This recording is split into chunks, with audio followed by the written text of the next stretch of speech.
Vidéo un peu spéciale, je vais donner 5 conseils à la moi du passé, cette femme que j'étais il y a quelques années, 5 conseils pour qu'elle se sente plus épanouie dans sa vie. Si ces conseils auraient pu m'aider il y a quelques années, je pense qu'ils peuvent t'aider aujourd'hui, donc je te les partage avec grand plaisir. Et pour reconnecter justement à qui j'étais il y a quelques années, j'ai fouillé dans mes archives et je suis retombée sur ce premier journal de 2018. J'avais une pratique du journaling étant jeune et puis genre j'avais délaissé ça pendant quelques années. Et 2018, je décide de réécrire un journal et je m'écris une lettre à moi-même sur pourquoi ce journal. Et là, en fait, je constate que il y a tout qui va, entre guillemets, bien dans ma vie et pourtant, je ne me sens pas heureuse. Et je décide d'ouvrir ce journal pour enquêter et essayer de me retrouver. Donc, j'ai reparcouru des pages. Ça fait bizarre hein, de replonger dans la personne qu'on était il y a quelques années. On se dit, waouh, en 6 ans, il y a du chemin quand même qui a été fait. Et en même temps, ça me fait un peu de peine finalement de retrouver ces mots assez forts. Comme je notais, tu vois, là je m'étais fait une page sur les sujets à éclaircir dans ma vie. Je note notamment l'impression de vide, de ne servir à rien. Mais c'est terrible, je trouve, de lire ça. Bref, on va replonger là-dedans. Et je vais donner 5 conseils donc à cette femme que j'étais il y a quelques années. Donc si aujourd'hui tu te sens peut-être un peu perdu dans ta vie ou tu sens que la vie te pousse dans une direction qui finalement tu te questionnes, est-ce que c'est vraiment la direction alignée pour toi? Eh ben je pense que cette vidéo va te plaire. Le but vraiment de ces conseils c'est que ça t'aide à reconnecter à tes désirs profonds. Installe-toi confortablement, tu vois moi je me suis fait une petite tisane pour nous accompagner. On va passer au travers de ces 5 conseils, je vais te donner en fait aussi des extraits de mon journal pour que tu vois que genre je te raconte vraiment la vérité, c'est vraiment qui j'étais il y a 6 ans. Et puis surtout je vais te donner des conseils concrets de ok bah concrètement je fais quoi avec ça. Donc allez on y va. Donc première chose que j'aurais dite à la moi de 2018 c'est mais punaise mais arrête de croire que c'est parce que tu coches une nouvelle case là sur la liste des cases que tu crois devoir cocher pour réussir ta vie. Arrête de croire que c'est ça qui va te rendre épanouie, heureuse et à ta place. Pour te remettre quelques éléments de contexte, 2018, j'avais 33 ans, j'étais en couple mais on n'habitait pas ensemble, on était séparés par la distance et j'étais ingénieure responsable éco-conception dans une entreprise de l'industrie électrique et en fait j'ai toujours été dans ce truc de bah je sais pas trop où je dois aller donc bah je prends le truc qui se présente devant. Donc en fait depuis ma jeunesse c'était comme ça, en fait je savais pas trop quoi faire, mon père était ingénieur, j'étais plutôt bonne en maths et en physique, bon bah j'ai fait une école d'ingénieur, j'ai trouvé mon premier stage et puis suite à ce stage on m'a embauché, puis en fait j'ai jamais eu trop de questions à me poser et la vie s'est déroulée comme ça devant moi.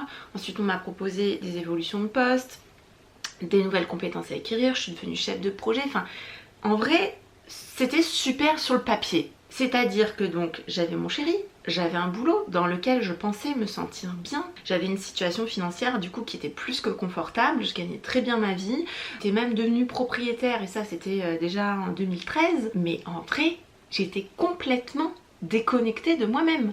J'étais complètement déconnectée de qu'est-ce que je voulais vraiment. En fait, je m'étais même jamais posé la question. J'avais effectivement ce sentiment d'avancer dans ma vie. Ah bah tiens, je deviens propriétaire. Ah bah ça y est, je trouve mon chéri. On construit une histoire d'amour. On a des projets ensemble.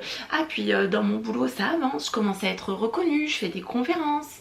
Et puis, j'avais vraiment le sentiment de grimper mon échelle là. Et puis genre, j'étais entre guillemets contente de voir ça. Je dis dans ma vie tout va bien.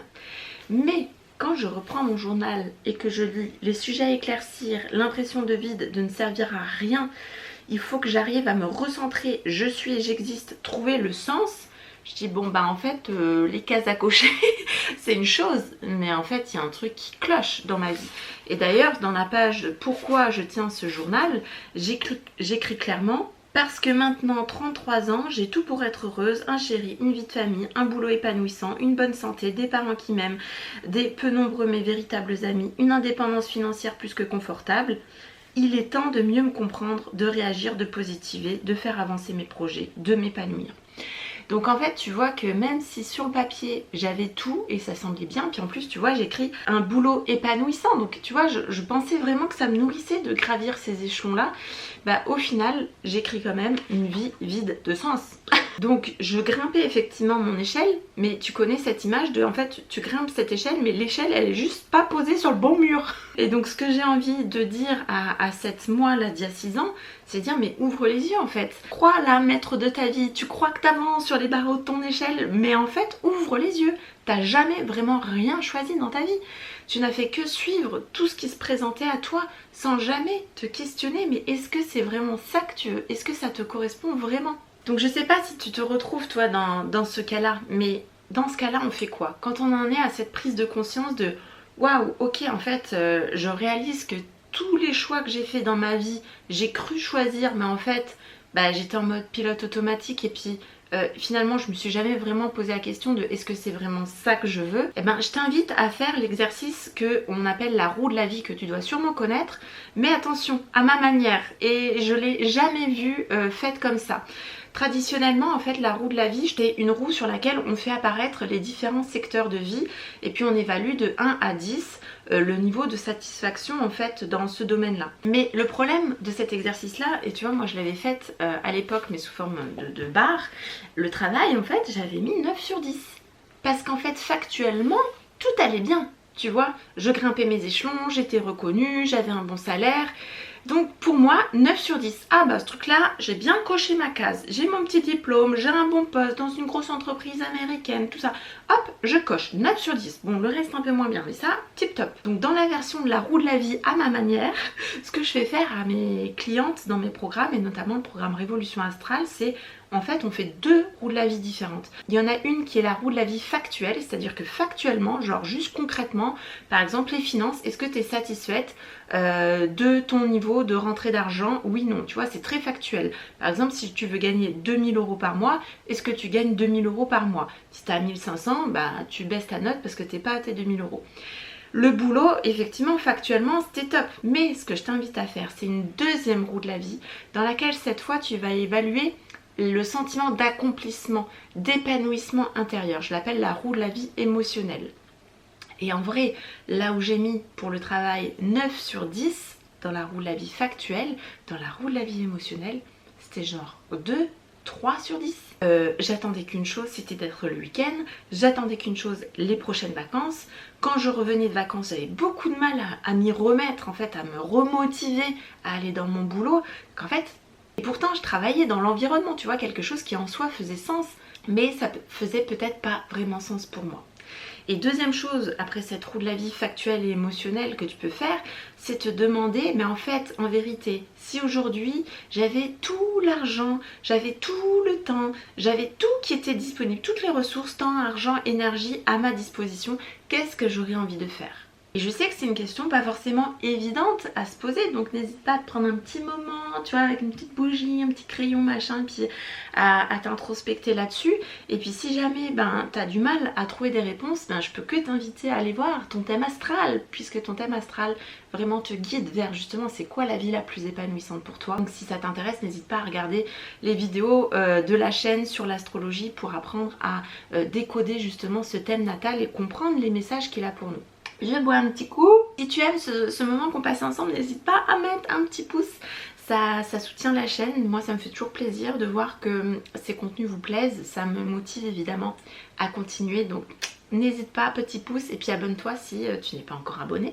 Deuxième chose qui m'aurait tellement aidé il y a quelques années ça, c'est ce truc de, mais en fait, écoute les signaux de ton cœur. Ton cœur, en fait, c'est ton GPS et il te guide. Tu vois, si tu as eu du mal justement à répondre à la question d'avance, en fait, moi, qu'est-ce que je ferais si j'avais tout le temps, l'argent, l'énergie, si je gagnais au loto demain, en fait, qu'est-ce que je ferais de ma vie? Qu'est-ce que j'aurais envie de faire?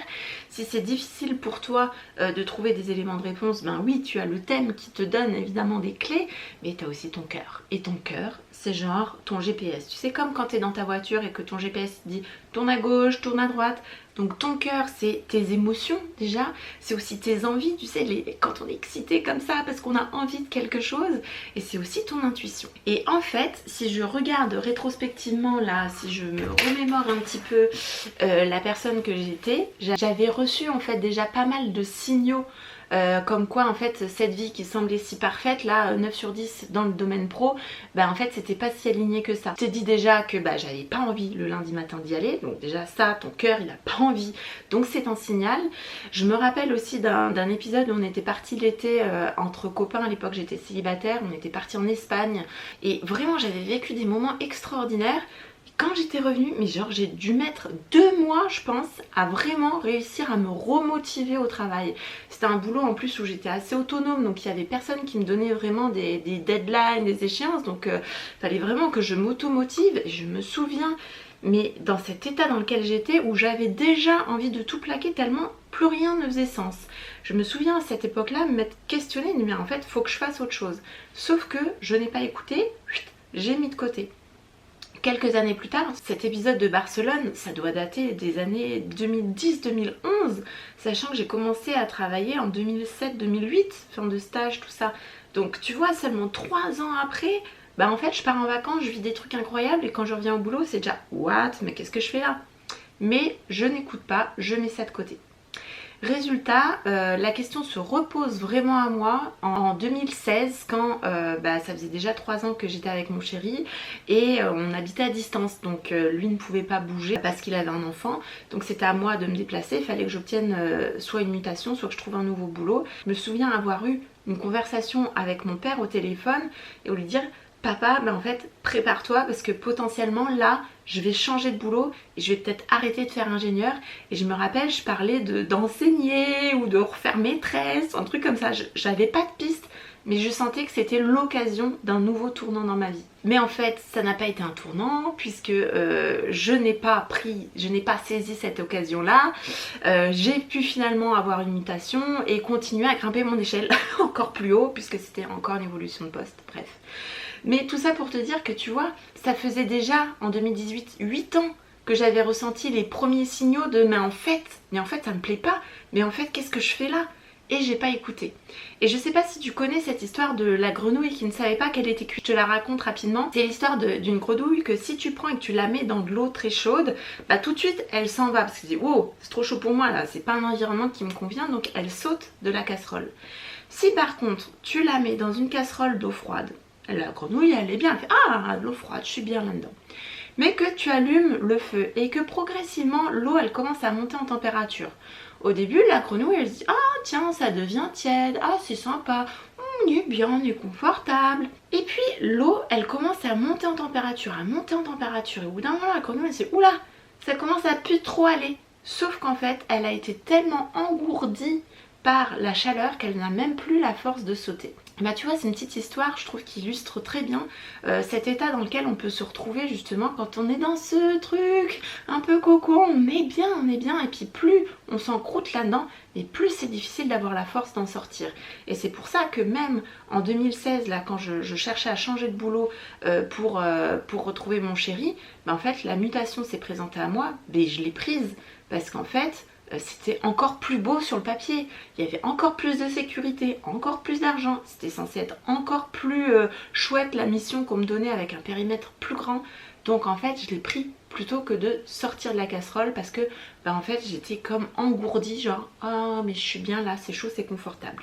Alors je dis pas qu'aujourd'hui j'ai des regrets et que j'aurais voulu faire les choses différemment parce qu'en fait moi il y a un mantra qui me guide dans la vie, que tout est parfait et que finalement j'ai fait ce choix de sortir de cette vie pilote automatique là d'ingénieur pour me reconvertir. Et aujourd'hui tu le sais, je suis coach professionnelle et astrologue et mon métier c'est d'accompagner des gens justement à reconnecter à eux-mêmes, à leurs désirs et à les créer dans leur vie.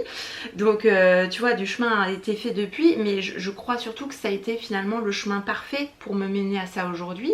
Par contre, si toi aujourd'hui tu écoutes cette vidéo et que tu te dis ah mais oui je suis là-dedans, je suis dans ce mode, j'ai déjà eu quelques signaux, puis hop je fais comme la grenouille, je la mets, non mais on est bien là, voilà, c'est peut-être une invitation à aller regarder de plus près c'est quoi là le message de ton cœur. Donc concrètement, voilà, qu'est-ce qu'on fait par rapport à ce conseil? C'est de conscientiser tous ces petits signaux que peut-être déjà tu as pu avoir dans les années passées, dans les mois passés, dans les semaines passées, et puis juste de les regarder parce que c'est vraiment des signaux de désalignement. Tu vois, si t'as plus le goût, si t'étais comme moi, ah punaise, demain c'est lundi, vivement vendredi, tu reviens de vacances, tu es comme moi mais punaise, mais t'as du mal à te remettre dedans, et puis tu sens que t'as d'autres envies, ben juste tu regardes ça en face. Tu vois, tu mets pas sous le tapis, juste tu prends et tu regardes. Et une fois que tu regardes ces signaux de désalignement, ben, tu poses un choix. Et à partir du moment où tu choisis, tu reprends la responsabilité, la maîtrise de ta vie. C'est-à-dire que soit tu les regardes et tu fais waouh, ok, mais en fait j'ai tous ces signaux-là, ben, ok, maintenant je décide d'écouter mon cœur, je décide de sauter de la casserole là, je décide de réunir mes forces pour imaginer ce serait quoi l'autre route que je pourrais prendre et puis de chaque jour poser voilà, un pas en plus vers cette direction-là. Soit c'est aussi complètement ok de dire bah en fait ok, je vois ces signaux, je les observe, je les conscientise, ils sont bien là. Par contre aujourd'hui pour moi, bah, en fait, je fais le choix conscient de rester dans cette vie là parce qu'aujourd'hui bah, en fait ma priorité c'est plutôt ça. Et à ce moment là c'est ok, mais au moins tu l'auras fait en conscience et tu ne seras pas comme moi à te rendre compte plusieurs années après de oh, bah en fait je ne voyais pas tous ces signaux. Non, tu les auras vus, tu les auras reconnus et tu auras fait ton choix en fonction. Troisième chose maintenant que j'aurais voulu pouvoir dire à la moi d'il y a quelques années en arrière, là, c'est ce que tu crois possible ou pas aujourd'hui, c'est juste en fait les limites de ton esprit. Mais c'est pas une limite réelle. Je me souviens qu'en 2016, c'est l'année comme je te disais où je cherchais à rejoindre mon chéri et donc pour ça il fallait que je change de boulot et donc se poser la question, est-ce que je prends une mutation, est-ce que je profite pour changer d'entreprise ou pour carrément faire autre chose.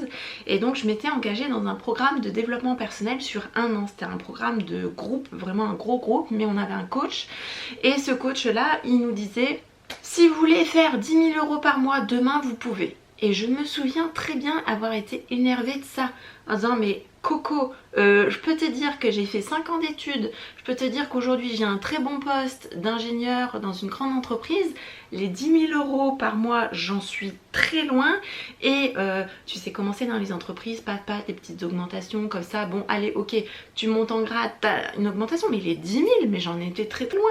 Et donc quand j'entendais ce coach dire si vous voulez gagner 10 000 € demain, ça dépend que de vous, vous le pouvez, j'étais en colère, je dis mais tu racontes n'importe quoi.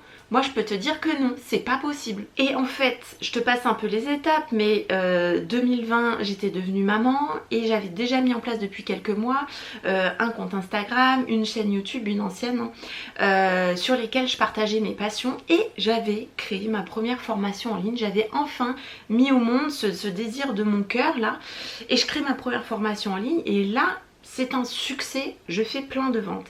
Et là je me rappelle que mon esprit a genre, bah en fait tu croyais que c'était pas possible de gagner plus d'argent et en fait là d'un coup tu gagnes plein d'argent juste avec quelque chose que tu as créé toi, c'est incroyable.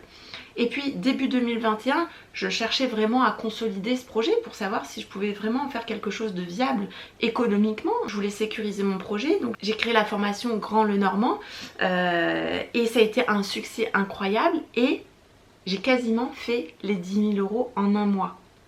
Mais je peux vous assurer que là j'ai repensé à ce coach, je me dis mais il avait raison en fait. Là mon monde s'est renversé.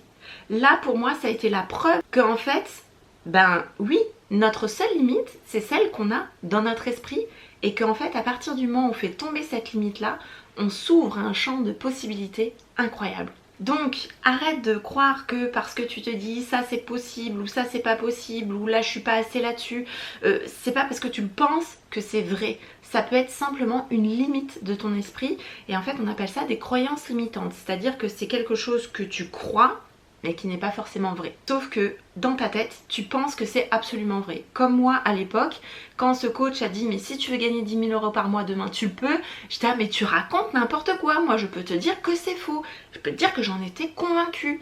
En vrai, effectivement quelques années plus tard, je me rends compte que c'était une croyance limitante que j'avais, cette croyance de c'est impossible pour moi de gagner 10 000 € par mois. Ce n'était qu'une limite de mon esprit. Donc concrètement, qu'est-ce que tu peux faire avec ça? Qu'est-ce que tu peux faire de ce conseil? Bah, tu peux prendre encore une fois un journal, un crayon et puis par domaine de vie, peut-être commence par le domaine où tu ressens le plus de frustration aujourd'hui dans ta réalité actuelle.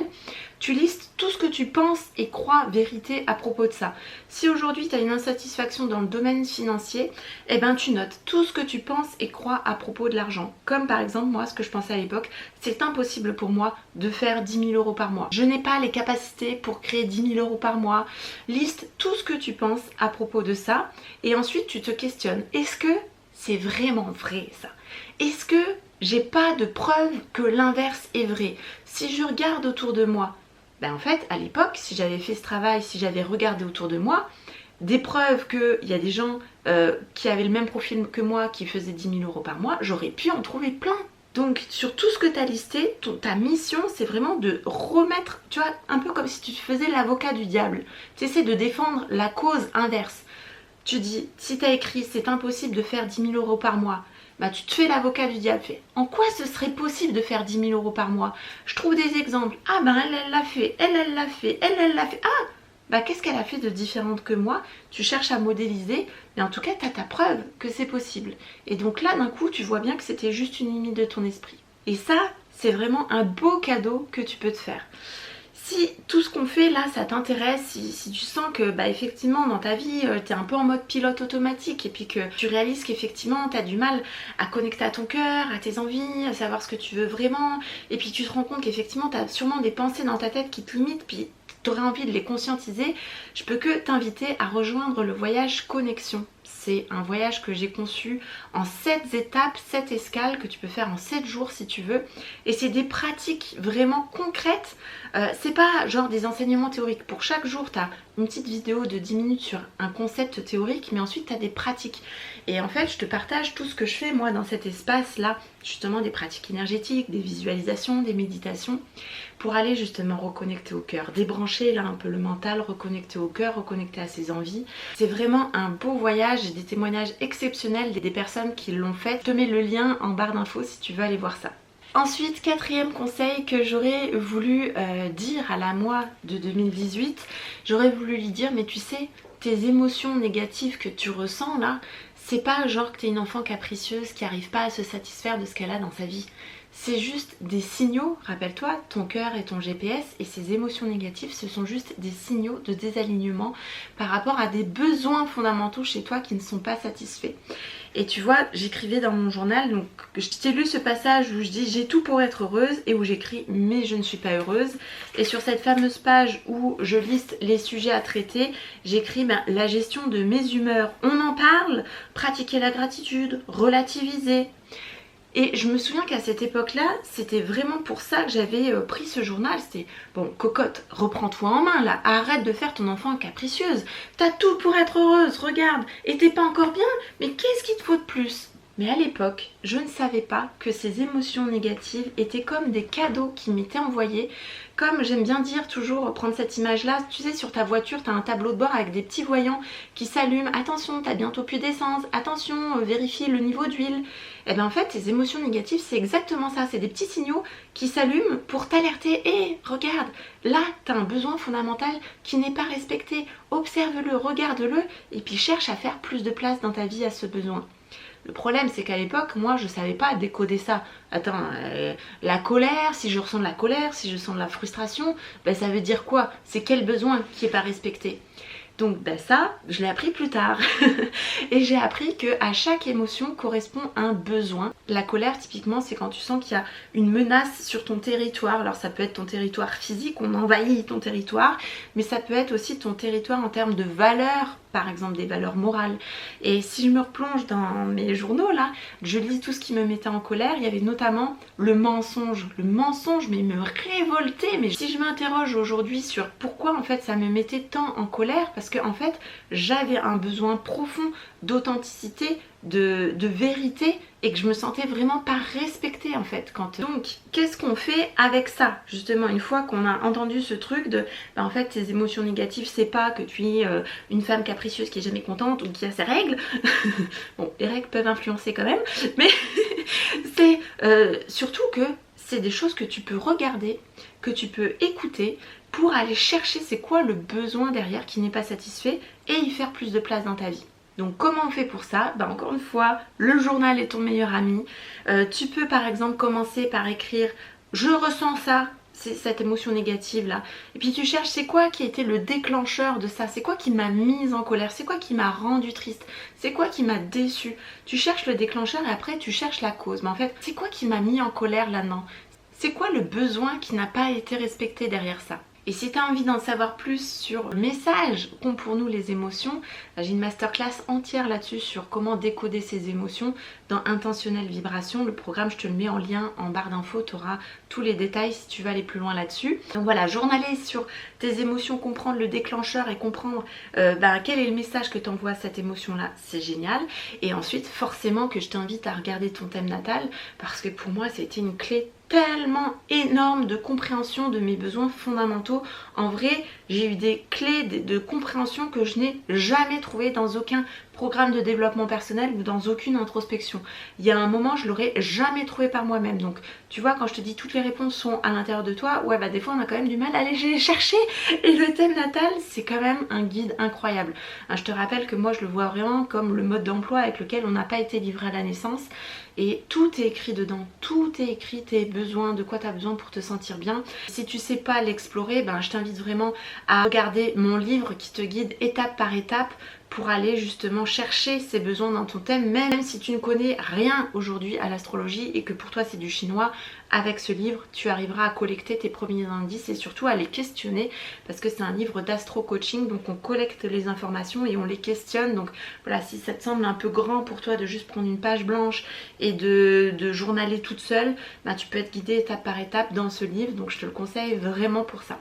Enfin, cinquième message que j'aurais voulu donner à la moi d'il y a 6 ans, c'est mais punaise, mais arrête de te laisser diriger par tes peurs. Écoute tes désirs, écoute tes envies et donne leur vie, donne vie à tes envies. Parce que autre chose que j'avais marqué sur ma page justement de les sujets à éclaircir, j'avais mis, tu vois, début 2018, on était en février 2018, des mois voire des années que je pense à un blog et une chaîne YouTube, je ne fais rien. Et dans cette fameuse page de pourquoi j'écris un journal, j'écris mon manque de discipline dans tous les projets que j'entreprends ou que j'ai envie d'entreprendre mais que je n'entreprends pas ou que je n'entreprends pas, il est temps d'agir. Et tu vois, j'ai pris ce journal comme une décision avec moi là, je m'en souviens de dire mais ça suffit là, ça fait des mois que j'ai ça dans mon cœur et je ne fais toujours rien. Allez, je prends les choses en main, je vais m'accompagner de ce journal et on va y aller étape par étape. Et dans l'année, j'ai créé ma chaîne YouTube. D'ailleurs, j'avais mes premiers trackers de nombre d'abonnés. Je sais plus où c'est, Instagram pareil, et puis je note dans mon bilan que j'étais très fière d'avoir pu faire mes premières vidéos. Et en vrai, tu vois là je l'écris en 2018, mais cette envie de transmettre, je l'ai depuis 2013-2014, j'avais déjà cette envie là, à l'époque j'avais ouvert un blog de cuisine, donc ça faisait longtemps que c'était dans mon cœur. Donc de la même manière que ça fait longtemps peut-être que tu as des signaux qui te disent que ah ça s'est plus aligné, ça fait combien de temps que tu as ce désir dans ton cœur que tu mets de côté en disant non en fait plus tard ou ouais peut-être je vais le faire maintenant et puis qu'en fait tu repousses. Il y a un moment si tu ne le fais pas c'est parce que il y a ton esprit qui a peur de c'est quoi ce nouveau truc que tu as envie de créer dans ta vie. J'aurais aimé qu'on me dise à l'époque mais si ce désir est dans ton cœur c'est qu'il est légitime, donne-lui vie. C'est pas genre un petit caprice qui ah ouais mais c'est pas ta priorité. Non, si c'est là, c'est ton âme qui te dicte que c'est quelque chose qui est aligné pour toi. Donc donne vie à ce projet. Et je sais qu'à l'époque j'avais vraiment cette sensation de manquer de discipline. Puis je m'en voulais. Je me disais mais je suis nulle. Mais voilà j'ai des envies, j'ai des projets puis je fais rien. Mais en fait à l'époque je comprenais pas que c'était des peurs qui étaient en jeu là. J'avais peur de pas être assez, de pas être capable, faire des vidéos YouTube, est-ce que j'allais être assez intéressante? Mais tout ça, tu vois, je le conscientisais pas. Moi, ce que je voyais, c'est que je procrastinais. Donc, j'aurais aimé pouvoir dire à cette femme que j'étais il y a quelques années, c'est pas que tu manques de discipline, ok, mais juste, t'as peur. Et c'est ok d'avoir peur. Et pour autant, on va pas laisser ces peurs diriger notre vie. Donc, on va juste les regarder, dire, ok, t'as peur, ok c'est normal, c'est un nouveau projet, t'as jamais fait, tu sais même pas monter une vidéo, tu sais pas encore ce que tu vas raconter, donc c'est normal que ce soit un peu flippant, mais t'inquiète, on va y aller étape par étape. Moi je dis toujours à mes clientes de rassurer ses peurs comme on rassure un enfant qui a peur. Un enfant qui se réveille la nuit parce qu'il a fait un cauchemar, on va le rassurer, on va le cajoler, mais t'es en sécurité, regarde, tout va bien, t'es dans ta chambre, il n'y a pas de dinosaure, il n'y a pas de crocodile qui va te manger, tout va bien. Ben on fait pareil avec ces peurs, on les regarde, on les reconnaît, on dit ah oui, je comprends que t'aies peur de pas être assez, je comprends que t'aies peur de pas être assez intéressante, mais rassure-toi, ça va bien aller, puis si c'est pas parfait du premier coup, bah c'est pas grave, tu vas t'améliorer avec le temps. Donc voilà, on rassure, on cajole ces peurs, mais en aucun cas on les laisse prendre le contrôle de notre vie et nous empêcher de donner vie à nos envies. Si on a un désir qui est en nous, c'est notre âme qui nous le souffle, et si elle nous le souffle, c'est qu'elle sait qu'on en est capable. Il n'y a aucun désir qui est dans notre cœur et qui est là, mais genre t'as ce désir, mais non, laisse tomber, t'en es pas capable. Si t'as ce désir là au fond de ton cœur, c'est que tu es capable de le réaliser. Donc concrètement, comment on fait pour réussir à donner vie à ses envies, à arrêter de procrastiner 15 000 ans là sur le truc? Premièrement, on prend ce ferme engagement envers nous d'honorer ses envies, d'honorer notre âme qui a glissé ce désir là à l'intérieur de notre cœur et lui dire bah en fait, ok, je vois ce désir, je le reconnais, encore une fois, tu vois, c'est souvent ça, je vois ma peur, je la reconnais, je vois ce désir, je le reconnais, et je décide, je prends l'engagement ferme d'aller dans cette direction. Et je m'engage petit à petit pas après petit pas, à poser des actions pour aller me mettre en marche vers ce désir. Et je sais que des fois, juste on ne sait pas par quel bout y prendre, et parce que ça nous semble tellement énorme. Par exemple, moi à l'époque, là, créer ma chaîne YouTube, ça me paraissait genre énorme. Je savais pas faire des vidéos, je savais pas monter des vidéos, je savais pas ce que j'allais raconter. Mais j'aime bien dire, un éléphant, ça se mange toujours une bouchée à la fois. Donc ce serait quoi la première petite bouchée pour toi? Ce serait quoi le tout premier petit truc que tu pourrais faire? Tu prends ton projet, tu découpes en tout petits pas et tu mets des actions en face. Et puis face à ces peurs qui sont là pour te freiner et mettre des résistances, qui va faire que potentiellement tu vas regarder ta liste de petits pas et tu vas dire je ferai la semaine prochaine, ou ah tiens j'avais dit je ferai ce mois-ci, j'ai toujours pas fait. Et ben tu regardes c'est quoi la peur derrière. Tu essaies de, encore une fois, de journaler et de les mettre en conscience. Quoi que ta petite voix elle te raconte à propos de ça. Donc tu peux te dire allez je vais lancer ma chaîne YouTube. Et puis tout de suite tu vas observer ton mental te raconter des petits trucs. Ah ouais mais t'es pas assez, ouais mais tu vas pas y arriver. Tu notes ces peurs là. Et tu te dis en fait au pire des cas, ce serait quoi qui pourrait se passer? Au pire des cas, je fais une vidéo, il n'y a personne qui la regarde. Et alors tu vois, il n'y a rien de terrible. Ça, tu peux t'en rendre compte que vraiment quand tu te penches sur ces peurs, que tu les regardes et que tu cherches à les rassurer comme tu le ferais avec un petit enfant. Donc, encore une fois, si tu as envie d'être guidé dans ce processus, de se reconnecter à soi-même, vraiment, va voir le programme Connexion. Ça a aidé tellement de personnes, je suis certaine que ça peut t'aider aussi. J'espère que ces conseils t'auront aidé, t'auront donné des clés pour te sentir mieux dans ta vie, plus épanouie, vraiment reconnectée à ton cœur, à tes désirs. Je serais curieuse de savoir, dis-moi en commentaire lequel de ces 5 conseils a le plus vibré en toi. Qu'est-ce que ça te donne envie de faire? Je serais vraiment heureuse de te lire et de te répondre. On se retrouve dimanche prochain pour une nouvelle vidéo. Et en attendant, si tu as envie de plonger justement dans l'astro, je te mets une petite vidéo qui pourrait t'intéresser si tu l'as pas encore vue. Je t'embrasse fort et je te dis à dimanche prochain.